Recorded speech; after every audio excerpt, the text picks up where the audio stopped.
Hello বন্ধুরা, যাদের ছাদ বাগানে 1 থেকে 2 বছরের পুরনো জবা গাছ রয়েছে, তারা চাইছেন সেই জবা গাছকে নতুন করে সুন্দর শেপ দিতে। তাহলে সেই গাছে যখন ফুল আসা বন্ধ হয়ে যাবে, মানে এই শীতকালের সময় যখন পাতা একটু কম থাকে, ফুল আসা বন্ধ হয়ে যায়, তখনই সেই গাছকে হার্ড প্রুনিং করতে হয়। যেসব গাছ এরকম পুরনো থাকে সেগুলোকে হার্ড প্রুনিং করতে হয়। তো হার্ড প্রুনিংয়ের জন্য প্রথমে আপনাকে যত ডাল আছে সব কাটতে হবে, ছোটো ছোটো করে কেটে নেবেন। দেখুন আমি কাটছি, এবং আমি এটা এমনভাবে কাটছি যাতে এটা একটা শেপে থাকে। যখন এতে ফুল আসবে, পাতা আসবে, তখন যেন বাগানটাকে দেখতে সুন্দর লাগে। তো এই জন্য আমি পুরো হার্ড প্রুনিং করে দেবো ভালো করে।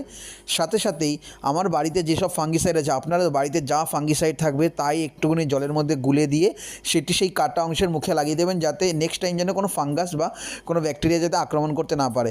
এছাড়া গাছটিকে ওই ফাঙ্গিসাইড দিয়ে একটু জলের মধ্যে মিশিয়ে আপনি সারা গাছটিকে স্নান করিয়ে দেবেন। সারা গাছে ফাঙ্গিসাইড স্প্রে করে দেবেন, যাতে গাছটি নেক্সট টাইম যদি ফুলে ফলে ভরে আসতে পারে, নতুনভাবে যেন পাতা তৈরি হতে কোনো প্রবলেম না হয়।